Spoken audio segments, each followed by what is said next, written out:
여러분 요즘 그 새롭게 제정된 헌법 중에서 자존심 손상죄라고 있습니다. 혹시 여러분 들어보신 적 있나요? 그래서 이번에 형법이 새로 개정이 됐는데요. 그럼 자존심 손상죄가 어떤 것들이 해당이 되냐면, 노점상을 하고 있는 사람에게 가서 아유 골프 좀 안 치십니까? 이런 얘기. 예. 그리고 그럼 당신 왜 강북에 살아? 강남에 안 살고? 이런 얘기. 예. 왜 또 자녀 서울대 안 들어갔어? 이런 얘기. 이런 얘기들은 자존심 상한다는 거예요. 그리고 왜 당신 아들하고 딸은 왜 언제 결혼하는 거야? 왜 결혼을 안 해? 이런 말. 그리고 또 연세 드신 분한테 아니 왜 손자 손녀가 없어? 이 말하고 또 왜 자식이 아직까지 취직 안 했어? 이 말하고 하여튼 또 늙은 마누라에게 당신 패션 모델 하면 좋겠어 이 말하고 예. 하여튼 이런 것들은 다 자존심의 그 손상죄에 해당됩니다. 그래서 100만 원 이하의 벌금과 25일의 구류를 살을 수가 있습니다. 그래서 이 자존심에 이런 해당되는 이런 말들은 삼가해야 된다 이런 말들이 나와서 한참 보고 생각해 봤습니다. 그러면 신앙에도 자존심 해당죄가 있지 않을까라고 생각해서 생각해 봤더니 그게 뭘까요? 왜 믿음이 그 모양이야? 이런 것들은 자존심에 왜 기도 안 하고 있어? 이런 것들. 그런데 상대방이 믿음이 좋으면 좋은데 상대방도 별로 믿음이 없으면서 상대방에게 왜 믿음이 그렇게 없어? 이런 거는 자존심 해당죄 아마 될 것 같아요. 예. 그러나 우리의 형편과 우리의 고려를 이렇게 해봐서 여러분 우리가 신앙 안에서는 이런 어떤 정죄의 이야기보다는 우리가 칭찬해 주는 얘기가 더 좋을 줄 믿습니다. 예. 그래서 우리 옆 사람 보면서 이렇게 인사하겠습니다. 집사님 얼굴 보니까 예수님 얼굴 보는 것 같습니다. 하고 한번 인사하겠습니다. 예, 예, 예. 예. 우리 옆 사람 보면서 예, 예, 예. 또 옆 사람 보면서 왜 이렇게 오래간만에 나왔어? 이런 얘기는 하지 마시고 예, 예. 아무튼 우리가 이렇게 믿음 안에서는 이런 좋은 얘기. 최 집사님 왜 발 다쳤어? 뭐 이런 얘기 같은 얘기는 자존심 해당죄입니다. 저분이 아마 발 다치고 싶어서 다쳤겠어요? 예. 온몸에 이렇게 화가 나니까 아마 그 홍 집사님에게 보여주려고 이렇게 하려고 했습니다. 예. 그러니까 그런 건 자존심이 아니라 사랑의 발로에 의해서 이어진 역사라고 이렇게 생각하시고 발을 좀 조심하지. 뭐 저분 조심 안 하고 싶어서 안 했겠어요? 그러니까 그런 말들은 우리보다는 칭찬의 말로 나아가시는 여러분 되시기를 바랍니다. 예, 예.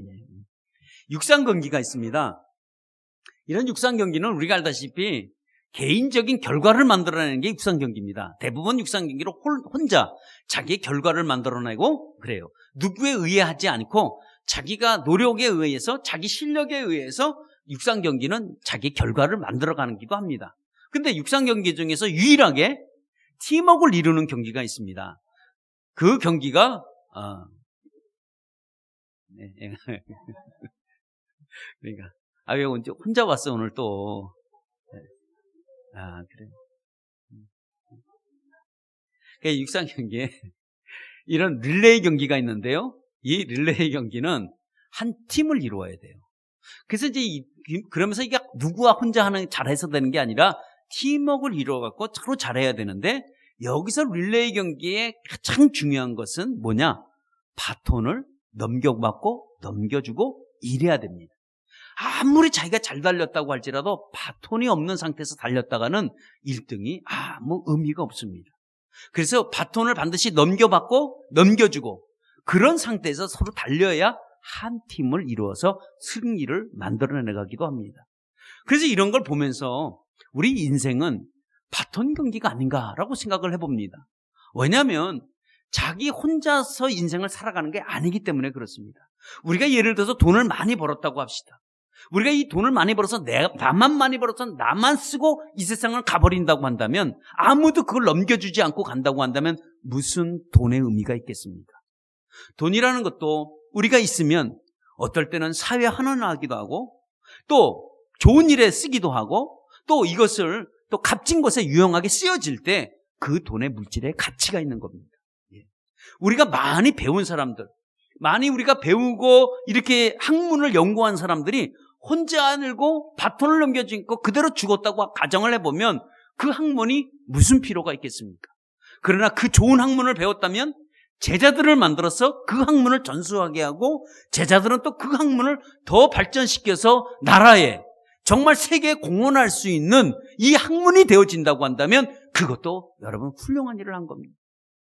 마찬가지입니다. 신앙에도 바톤 경기를 해야 돼요. 내가 믿음이 좋았다고 해서 나의 믿음만 가지고 이 땅을 끝나는 것이 아니라 나의 좋았던 믿음이 있다고 한다면 누구에게 줘야 될까요? 자녀에게, 이웃에게, 친지에게, 형제 자매들에게 이 믿음을 바톤을 넘겨주셔야 돼요. 바톤을 받은 그들은 그 좋은 믿음을 가지고 또 나 혼자 끝나는 게 아니라 당대에서 끝나는 게 아니라 또 다음 세대에다가 이어지는 이런 믿음과 이런 기도와 이런 모든 하나님의 신앙을 갖다가 바톤을 넘겨줄 때 비로소 예수 믿는 사람들이 굳건하게 다져갈 줄 믿습니다. 혼자 했다고 혼자 끝나는 게 아닙니다. 신앙생활도 팀워크를 이루어야 되고요. 사회생활에서도 팀워크를 이루어야 됩니다. 팀워크를 이룰 때 가장 중요한 것은 바톤이듯이. 우리에게 바톤은 뭡니까? 우리는 예수 그리스도입니다. 이 그리스도를 잘 받아서 우리가 이 예수 안에서 큰 기쁨과 축복을 누렸다고 한다면 이 예수를 이웃에게 바톤을 넘겨주는, 또 그 다음 세대가 그 예수를 붙잡고 또 이어가는 믿음의 행진을 해나게 하기를 예수의 이름으로 축원합니다. 2000년 전에서부터 시작한 그 예수에 대한 복음이 오늘 지금까지 바톤이 이어지고 있습니다. 오늘도 그때 당대에 끝났다고 한다면 예수의 복음은 지금까지 이어져 올 수 없듯이 오늘도 우리가 이런 값진 은혜를 알고 예수 그리스도에 대한 이 사랑과 이런 복음을 깨달았다고 한다면 우리도 이웃에게 바톤을 넘겨주는, 다시 말하면 예수를 넘겨주는 우리의 삶이 되기를 예수의 이름으로 축원합니다. 오늘 성경 우리가 1절에서 읽은 느헤미야는 오늘 시작을 어떻게 시작하느냐? 비보로 시작합니다. 비보. 정말 안 좋은 소식을 들었습니다. 오늘 여기 느헤미야는 예루살렘에 다녀온 그 하나님의 두어 사람으로 통해서 예루살렘에 지금 일어나고 있는 일들을 지금 들었습니다. 그 얘기를 지금 느헤미야가 듣고 충격에 빠졌습니다. 그 충격은 다른 충격이 아니라 이스라엘에 있는 사람들이 나라가 망했습니다. 나라가 무너져 버렸습니다. 유다도 무너졌고 이스라엘도 무너졌습니다. 그래서 그들이 다 어디로 가냐면 아수르나 바벨로니아로 다 포로로 끌려갔습니다. 그리고 그들이 70년 만에 귀환을 했습니다. 정말 신앙의 고향으로, 자기 믿음의 본산지, 예배의 초소로 다 예루살렘, 이스라엘 땅으로 그들이 다 왔습니다. 그래서 그들이 지금 이제 고향에 도착했기 때문에 다시 70년 만에 왔기 때문에 그들이 잘 살고 있는 줄 알았습니다. 그렇게 태평성대를 누리고 있는 줄만 그렇게 알고 있었는데 느헤미야는, 근데 이 예루살렘에 다녀온 하나님과 두어 사람으로 통해서 예루살렘에 소식을 들어오는데 지금 포로로 갔다가 고향에 돌아온 많은 사람들이 핍박을 당하고 능욕을 당하고 성문은 다 불이 타고 그리고 예루살렘의 성전은 다 무너졌다라는 소식을 이 느헤미야가 들었습니다. 이 느헤미야가 이 소식을 듣고는 가슴이 너무 아픈 겁니다. 가슴이 아파도 어떻게 하냐? 자기 심령이 무너졌어요. 왜냐하면 예배 드리는 본산지, 다시 말하면 예배의 그 중심지가 무너졌다고 생각하니까 느헤미야가 너무 가슴이 아픈 겁니다. 그들에게는 다 예루살렘, 그러면 그들에게는 신앙의 고향입니다. 신앙의 고향, 믿음에 붙들 수 있는 그 예루살렘의 성전들이 다 무너졌다는 것은 모든 것이 다 무너졌다는 거예요. 그래서 그곳에 들리는 얘기는 사람도 무너지고 성전도 무너지고 성벽도 무너지고 신앙도 다 무너졌습니다. 이 얘기를 들었을 때 이 느헤미야는 한 귀로 듣고 한 귀로 흘리면 좋은데 흘릴 수가 없었습니다. 그 얘기를 듣는 순간 마음에 얼마나 부담감이 되는지. 지금 느헤미야는 이방 땅에서 술 맡은 관원장으로, 어떻게 보면 지금 비서실장, 한 나라의 비서실장으로 지금 있는 그 높은 위치에 서 있었습니다. 근데 그런 위치에 서 있었기 때문에 그냥 고향에 대한 소식을 한 귀로 듣고 한 귀로 흘러버리면 되는데 여기 마음의 부담감이 덜컥 온 거예요. 그리고 성전이 무너진 게 나랑 무슨 상관이 있는가? 나는 여기 이방 땅에 살지 않는가? 나는 아무 상관없네 라고 모른 척하면 좋은데 모른 척할 수가 없었습니다. 그리고 그 불타고 다 무너졌다고 하는 것을 생각하면 생각할수록 그는 어떻게 생겼냐? 모든 심령이 무너지기 시작하면서 그는 울고 말 수밖에 없었습니다. 그래서 모든 것이 무너졌다고 생각하니까 눈물만 흘릴 수밖에 없었습니다. 생각하면 생각할수록 눈물만 나는 거예요. 너무 가슴이 아파요. 가슴이 아파서 견딜 수가 없습니다. 우리 이런 눈물은 느헤미야만 흘리는 게 아니라 우리 삶 가운데서도 우리의 어떤 것들이 무너질 때 우리도 눈물이 납니다. 예를 들어서 가정이 무너졌다고 했을 때 얼마나 눈물이 납니까? 또 우리가 사업이 무너졌을 때, 우리가 생각해보지 못했던 이런 가정과 우리 막 무너졌을 때 눈물이 날 수밖에 없습니다. 물질적인 것도 무너졌다고 했을 때 그때도 우리가 얼마나 가슴이 아픕니까? 뜻하지 않는 질병이 무너졌다고 했을 때도 얼마나 가슴이 아픕니까? 눈물을 흘릴 수밖에 없죠. 그런데 이런 것들은 우리가 참아낼 수가 있습니다. 우리가 물질이 있다가도 물질이 없으면 얼마나 우리가 물질을 갖고 있다가 그 물질이 일순간에 탁 무너졌다고 했을 때는 정말 속도 상하고 눈물도 나겠죠. 그러나 이런 것들은 참아낼 수가 있습니다. 그런데 우리가 참아낼 수 없는 것들이 있다면 그것이 뭐냐면 신앙이 무너져 버리면 이건 견딜 수가 없습니다. 이건 참아낼 수가 없어요. 신앙이 무너지고 되면 정말 눈물밖에 안 납니다. 어떻게 할지 모릅니다. 도대체 무엇 때문에 이렇게 무너졌는지 이유도 제대로 알지 못한다고 했을 때는 정말 할 수 있는 것들이 아무것도 없습니다. 이유만 알면 좋은데, 아니 멀쩡한 사업체가 갑자기 무너지고, 아무튼 건강했던 몸이 갑자기 질병으로 인해서 무너지고, 아니 자녀들 이제 좀 잘 살래나고 다 분가시켰는데 들리는 소식이 자녀들이 엉망이 되었다고 할 때는 여러분 심령이 어떻겠습니까? 다 무너지기 시작합니다. 그럴 때 할 수 있는 건 눈물밖에 없습니다. 또 마찬가지입니다. 교회는 어떻습니까? 교회가 갑자기 무너졌다고 생각해 보세요. 이거는요 견딜 수 없을 만큼 너무나 힘든 문제이기도 합니다. 갑자기 교회가 또 이전해야 된다는 것, 이런 것도 마음이 여러분 어떻습니까? 마음이 편치는 않습니다. 마음이 즐겁고 편한 사람은 아무도 없을 겁니다. 아픈 거예요. 그러면 아프면 되는데 아프다 못할 때는 뭐가 나오냐? 그때 눈물이 나는 거예요. 아프다 견디다 못해. 내가 해결할 수 있는 것들이 아무것도 없을 때, 내가 이 문제를 좀 해결해 보려고 하는데 해결할 수 없을 때 그때 눈물이 나기 시작합니다. 느헤미야도 지금 똑같습니다. 지금 울고 싶어요. 그리고 울고 울어도 답은 여전히 나오지 않습니다. 그럼 이렇게 무너진 이런 상태, 그러면 이런 무너졌다고 했을 때 우리를 일으킬 수 있는 게 과연 무엇이 있을까? 그럼 우리는 어떤 상태에서 이렇게 다 무너졌어요? 가정도 무너지고, 우리가 주변에 지금은 많은 사람들이 한번 보세요. 신문에 나오는 거, 방송에 나오고 보도되는 건 보세요. 가정들이 무너지고 뜻하지 않더니 취업 문제도 무너지고 다 무너졌을 때, 그럴 때 일어설 수 있는 방법을 우리가 알아야 되는데 일어설 수 있는 방법이 없다고 할 때 그때는 정말 답이 없는 거예요. 그러나 오늘 여기 느헤미야를 보면서 우리가 답을 찾기를 원합니다. 오늘 여기 느헤미야를 보니까 그가 이 무너진 심령이 다 무너진 상태에서 그가 할 수 있는 유일한 방법은 기도밖에는 없었다는 거예요. 느헤미야는 운다고 해서 다 해결되진 않았습니다. 그러나 느헤미야는 울고 난 뒤에 그가 한 일이 뭐냐면 기도했다는 거예요. 눈물을 닦고 해결자 되시는 그 하나님 앞에 기도해야 해결될 줄 믿습니다. 그러나 너무 심하잖아요. 우리가 너무 심하게 무너지면 사실 기도 안 됩니다. 보통 살짝 무너지면 얼마든지 기도할 수 있는데 너무 심하게 무너지면 사실 기도 안 돼요. 그러나 그 뒤로는 뭐가 나올까요? 무너져서 기도가 안 나면 뭐가 나올까요? 오늘 느헤미야 같이 눈물만 납니다. 그러면 눈물이 나면 그 눈물 다 흘려야 돼. 그 눈물 다 흘리고 난 뒤에는 뭘 해야 되느냐? 눈물을 흘리고 난 뒤에는 반드시 기도해야 될 줄 믿습니다. 눈물만 흘리고, 여러분 기도하지 않는다고 생각해 보세요. 여러분 다 기도했어요. 근데 이 느헤미야의 이 기도는요, 이 눈물의 기도는, 그 눈물은 어떤 눈물이냐? 그 눈물은 정말 귀한 눈물입니다.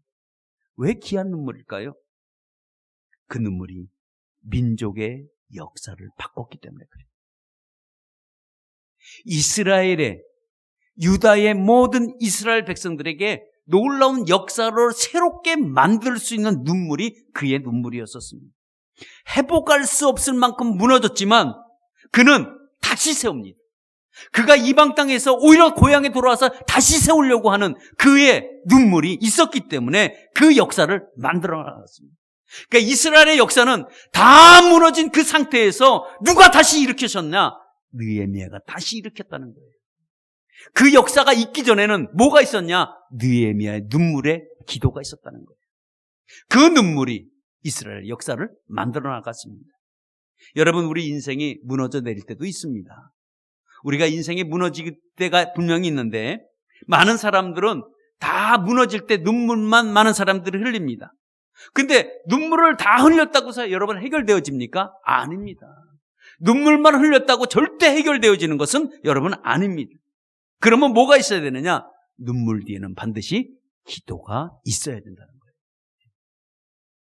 거예요. 울고 끝나면요, 마음에 상처만 남습니다. 허무함만 남아요. 그 눈물의 값진 열매는 맺어질 수가 없습니다. 그러나 눈물을 흘리고 난 뒤에 하나님께 기도하고 나가면 여러분, 그것은 반드시 여러분 회복되어야지 뭐. 오늘도 우리가 교회 때문에 혹시 눈물 흘리는 분 계신다고 한다면 그 눈물은 여러분의 눈물이 아니라 주님의 눈물일 것입니다. 그 눈물은 값진 눈물이에요. 정말 그 눈물은 돈 주고도 바꿀 수 없는 귀한 눈물이기도 합니다. 왜냐하면 그 눈물 뒤에는, 그 눈물의 기도에는 반드시 역사한다는 것이 개념이 숨어져 있기 때문에 그렇습니다. 여러분들이 흘린, 교회를 위해서 안타깝고 정말 가슴 아파서 눈물을 흘렸다고 한다면 그 눈물이 교회의 역사를 바꿀 줄 믿습니다. 하나님이 바꿔주시는 거예요. 오늘도 느헤미야 한 사람의 이 눈물의 기도를 통해서 이스라엘의 역사를 다시 바꿔주듯이 오늘 우리 교회 위에도 하나님께서 여러분의 값진 눈물이 우리 교회의 역사를 바꾸게 될 줄 믿습니다. 여러분, 교회를 위해서 기도하지 않으면 교회의 역사는 바꿀 수가 없습니다. 그러나 여러분들이 교회를 위해서 기도하신다면 이 분명한 교회의 역사는 여러분 바꾸게 될 것입니다. 오늘은 우리가 이렇게, 우리 내일은 알 수 없지만 우리가 오늘을 살고 오늘을 사는 게 아니라 우리가 오늘이 내일을 준비하기 위함입니다. 오늘 이스라엘의 이 느헤미야가 오늘 이렇게 눈물로 기도할 때는 이스라엘의 역사가 어떻게 바뀔지 몰랐습니다. 하나님이 어떻게 하실지 몰랐습니다. 그러나 이 역사가 흘러가고 난 이 뒤에는 하나님께서 그 느헤미야를 통해서 얼마나 큰 일을 하셨는지 그걸 알 수 있듯이 오늘 충만한 교회도 여러분들의 눈물 흘린 그 기도가 놀라운 역사를 만들어갈 줄 믿습니다. 교회의 역사를 새롭게 만드는 여러분의 귀한 눈물이 하나님께서 여러분 축복해 줄 줄 믿습니다. 느헤미야는 하나님을 알고 있었습니다. 하나님을 알고 있었기 때문에 그는 기도해야지만이 이 무너짐에서 회복할 수 있다는 것을 느헤미야가 알고, 그리고 정말 기도하기 시작했습니다. 그래요, 정말 한 사람의 입을 열고 기도하기 시작하니까 놀라운 일들이 지금서부터 진행되기 시작했습니다. 여러분, 새로운 역사가 시작되는 그 시점이 바로 기적의 역사는 기도의 시작서부터 기도의 역사가 여러분 나타났다는 겁니다. 내가 절대로 뜻을 이루지를 못하지만, 내가 내 뜻을 이루어 나가지 못하지만 주님은 그 눈물의 기도를 듣고 일하기 시작한다는 이 사실을 여러분들이 꼭 기억하시기를 축원합니다. 하나님이 이 느헤미야에게, 멀리 이방 땅에 떨어져 있는 이 느헤미야에게 하나님은 이스라엘의 소식을, 예루살렘의 소식을 듣게 해주셨습니다. 그 소식을 듣게 해주시고, 그 다음에 느헤미야가 멀리 서 있는 고향에 있는 이야기를 들으면 반응하지 말아야 되는데 그는 반응하기 시작했습니다. 마음이 움직인 거예요. 그리고 하나님이 느헤미야를 통해서 감동시키셨어요. 감동하게 만들었어요. 이 얘기를 들으니까 눈물이 막 나는 거예요. 생각하면 생각할수록 눈물이 나는 거예요. 왜 우리 땅이 그렇게 됐을까? 나의 신앙의 고향이 왜 이렇게 무너졌을까? 막 견디지 못하게 안타까운 그에게 눈물을 주셨습니다. 그리고 하나님은 느헤미야를 통해서 기도를 시키기 시작했습니다. 한 사람의 눈물의 기도의 헌신이 얼마나 위대한지, 얼마나 놀라운 그 역사를 만들어가는지, 여러분 정말 하나님은 크신 분이십니다. 인간이 생각하는 것만큼 그렇게 하나님이 짧지 않습니다. 정말 우리가 상상할 수 없는 만큼 하나님은 더 높고 더 깊은 하나님이 바로 우리 하나님 되십니다. 하나님은 또 우리들이 무너진 모든 것들을 다시 세우기 위해서 또 우리를 기도시키는지 몰라요. 여러분 가정이 무너졌다면 그 가정을 위해서 기도할 때 하나님 그 기도를 통해서 다시 세워주시고, 사업이 무너졌다고 한다면 그 사업장을 위해서 여러분 기도하시길 바랍니다. 그러면 하나님이 그 기도를 통해서 또 일으켜 주시고, 우리가 물질적 그것도 무너졌다고 한다면 물질적을 갖고도 여러분 기도하시는 여러분 되시기를 바랍니다. 그리고 건강이 무너졌다고 한다면 그 건강을 붙들고 또 기도하기 시작해보세요. 하나님은 이렇게 일으켜 세우시는데 하나님이 있지, 우리를 쓰러지고 넘어뜨리는데 목적이 있는 게 아니라 우리를 쓰러진 우리들을 다시 세우는데 하나님은 마음을 갖고 계시는 분이에요. 여러분의 자녀들이 무너졌다고 할 때 여러분 기분 좋습니까? 잘 됐네 그놈 이렇게 생각합니까? 아닐 것입니다. 무너졌다고 했을 때 부모의 심령도 같이 무너지는 거예요. 왜냐하면 무너지지 않아야 되는데 무너졌기 때문에. 그러면 부모가 해줄 수 있는 게 뭘까요? 회복시켜주는데 부모가 전념을 다하듯이 우리가 무너졌다고 했을 때 하나님도 우리를 향해서 전념을 가지고 우리를 다시 이렇게 세우려고 하시는 거예요. 근데 왜 하필이면 이 유다 땅에, 이 예루살렘의 성전에 모든 성벽이 다 무너졌는데 왜 느헤미야를 가지고 하나님이 사용했었을까? 그는 눈물의 기도가 있었기 때문에 그래요. 그 기도를 하나님이 원하시는 거예요. 그 눈물을 하나님이 보시는 거라고요. 하나님은 목적이 회복시키는데 목적이 있습니다. 그래서 오늘 느헤미야가 하나님 앞에 기도하기를 5절에 이렇게 얘기합니다. 긍휼을 베푸시는 주님 하고 나가요. 긍휼을 베풀어 주는 줄 알았습니다. 그 하나님이 긍휼만 베풀어 주시면 예루살렘의 성전이 다시 다 회복될 수 있다는 그 한 가지 믿음을 가지고 그가 기도하기 시작했습니다. 긍휼을 베풀어 준다는 말이 뭘까요? 긍휼이 뭘까요? 영어로는 멀시인데 이게 헤세드예요. 헤세드. 여기에는 이 단어 속에는 뭐가 숨겨져 있냐면 소망이라는 게 숨겨져 있습니다. hope라는 것이 숨겨져 있어요. 이 긍휼하심만 우리에게 임하는 게 아니라 그 긍휼이라는 단어가 긍휼을 입은 사람은 뭐가 있었냐? 소망이라는 게 있단 말이에요. 그러니까 느헤미야는 주여 긍휼을 베푸시는 우리 하나님 하고 외칠 때는 뭐냐면 우리에게 소망을 주옵소서라는 얘기와 같은 얘기입니다. 여러분들이 뭐 무너진 거 있어요? 이런 소망을 향해서 여러분 나가시길 바랍니다. 우리가 긍휼함을 입어야 돼요. 누구로부터? 하나님으로부터 우리가 긍휼함을 입기를 축원합니다. 우리가 인생이 무너졌습니까? 하나님이 여러분 건축해 줄 줄 믿습니다. 하나님이 다시 세워주시는 거예요. 오직 긍휼로 인해서 여러분 소망이 생겨나는 저와 여러분 되시기를 바랍니다. 하나님은 자기 백성이 무너졌을 때 가슴 아파하셔요. 물질로 무너지고 사업으로 무너지고 질병으로 무너졌다고 한다면 하나님도 가슴 아파하십니다. 그래서 하나님이 다시 회복시켜주기 위해서 우리에게 긍휼이라는 걸 베풀어줘요. 여러분 이 땅에 많은 사람들이 다 무너졌습니다. 무너졌다는 얘기는 어떤 것이든지 여러분 영혼도 무너지고 다 무너졌어요. 이 땅엔 소망이 없었습니다. 아무것도 없었습니다. 붙들고 일었을 것이 없었습니다. 그때 예수님이 이 땅에 오셨습니다. 예수님이 이 땅에 오셔서 하신 일들이 뭘까요? 다 무너진 영혼들을 일으켜 세우는데 목적을 가졌습니다. 그래서 그때 바로 다른 것이 아니라 우리에게 주신 것이 있는데 그게 바로 십자가입니다. 여러분 십자가를 붙들고 일어서는 여러분 되시길 바랍니다. 모든 사람들이 다 멸망하고 죽을 수밖에 없고 모든 죄로 위해서 허덕이고 있을 때 오직 예수 그리스도가 이 땅에 오셔서 나를 믿는 자들은 너희들이 구원을 받으리라는 놀라운 십자가의 선물을 우리에게 갖고 오셔서 십자가를 믿는 자마다 다 구원을 이루게 하는 놀라운 은혜를 베풀어 주신 것이 바로 여러분 십자가입니다. 여러분 십자가는 어떠한 철근보다도 더 강합니다. 부러지지 않습니다. 무너지지 않습니다. 여러분 십자가를 붙들고 일어서는 저와 여러분 되시기를 예수의 이름으로 축원합니다. 그렇다고 한다면 우리가 무너졌다고 했을 때 여러분들이 어떤 건 무너졌는지 여러분이 어떤 상황에 놓여져 있는지 내 인생에 뭐가 무너졌다고 생각하시면 하나님께 기도로 먼저 지으시기를 축원합니다. 기도의 핵심이 있습니다. 기도의 핵심은 다른 것에 있지 않습니다. 기도의 핵심은 내 시선을 하나님께 고정시키는 것서부터 시작되는 게 기도의 핵심이 돼야 돼요. 내 시선을 다른 곳 두지 말고 내 시선을 온전히 하나님께 둘 때, 이때 기도의 핵심이 살아나게 되어 있습니다. 그래서 느헤미야가 가장 먼저 한 게 무엇일까요? 오늘도 느헤미야가 안 좋은 소식, 정말 비보를 들었습니다.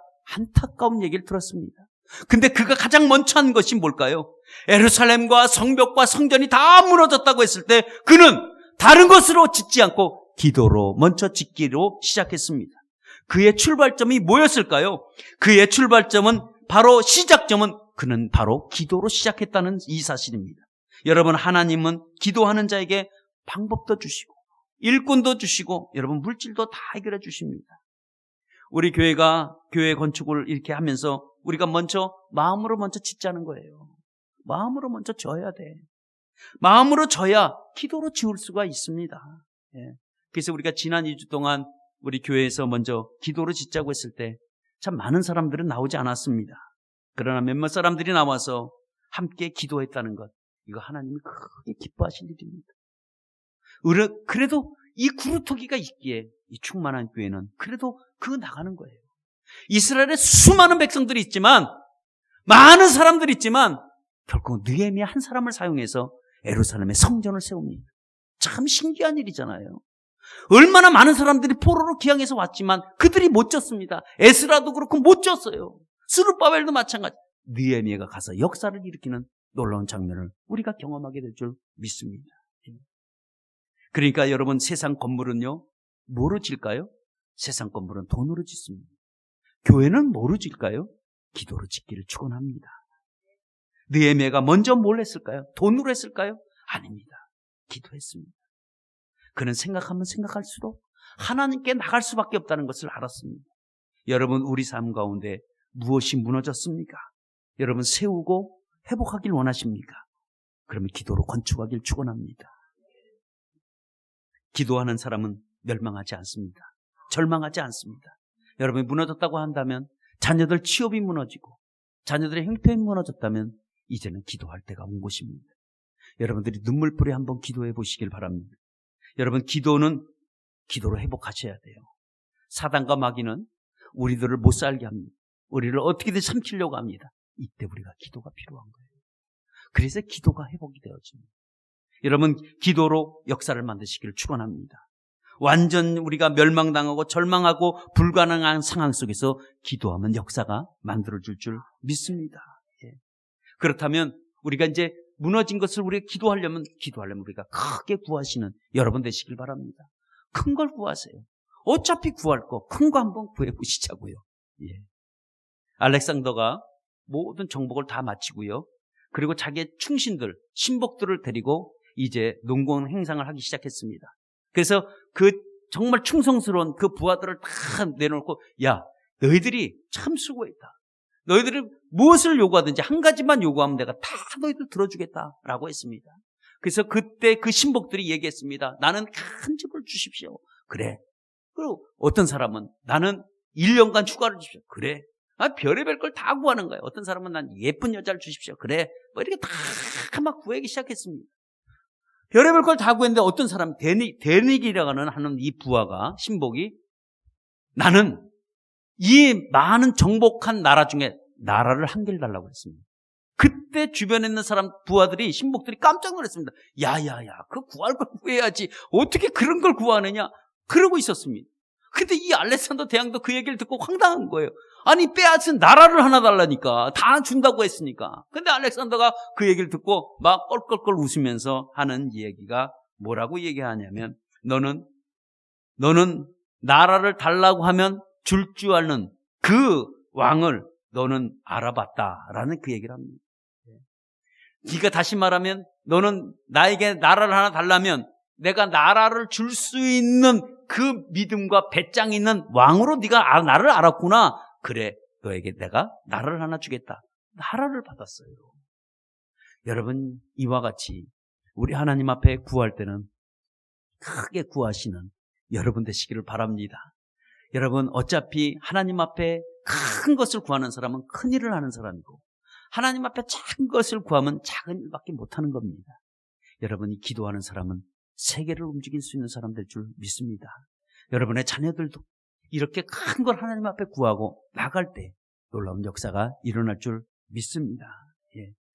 우리 아버지 집을 위해서 여러분들이 구하시는 여러분 되시길 바랍니다. 하나님의 교회를 위해서 여러분 구하는 자가 여러분 형통함을 입습니다. 안타까운 마음을 가지고 교회를 위해서 여러분 기도하시기를 바랍니다.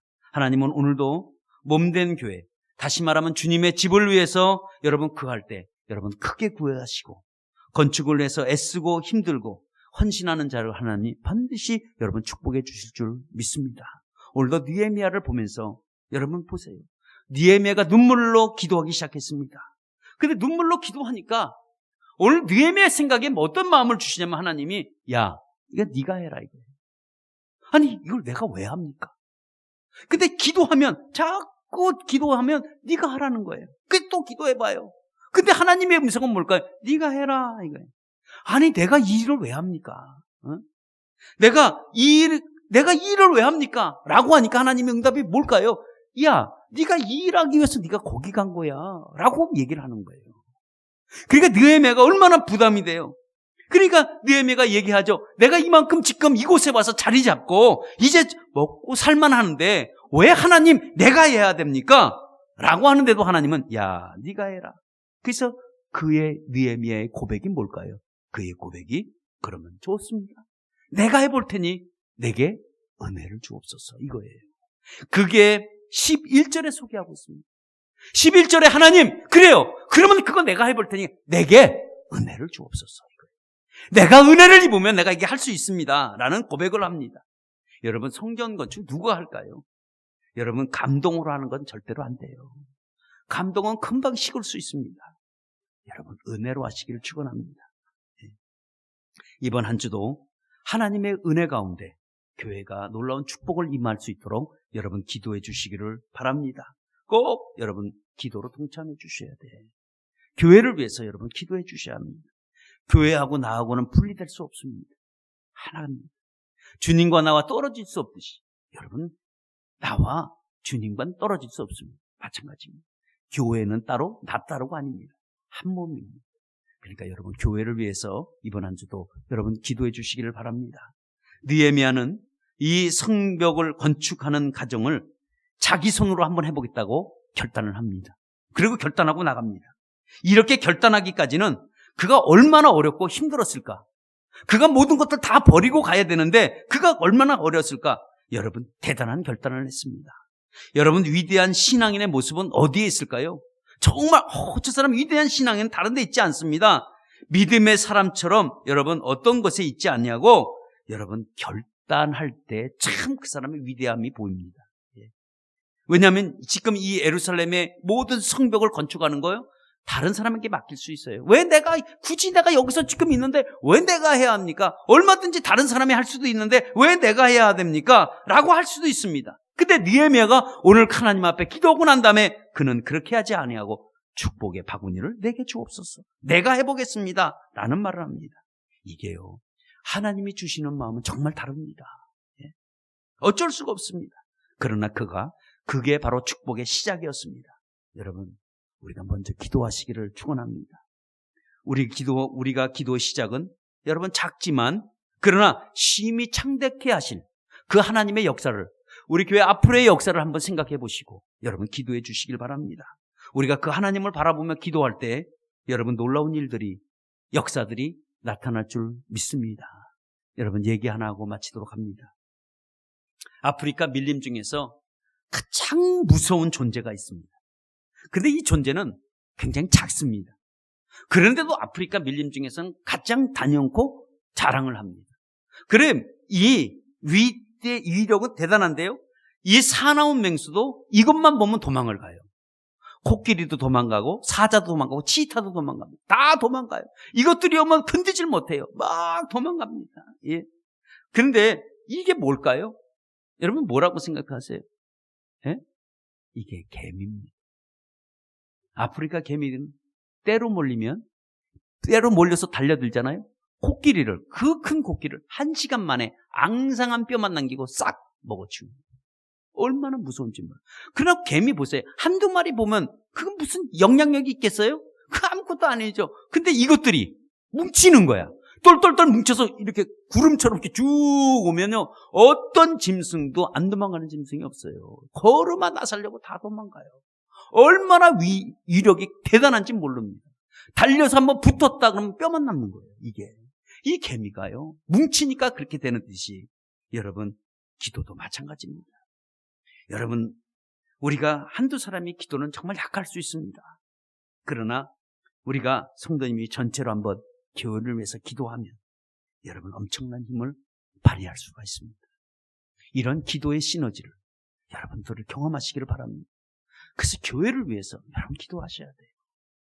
여러분이 기도하는 것은 나의 헌신이 들어가야 되고, 또 이 기도하는 것은 나의 기도로 통해서 하나님이 나를 이 시간에 사용해서 놀라운 역사로 만들어내는 것을 여러분 기억하시길 바랍니다.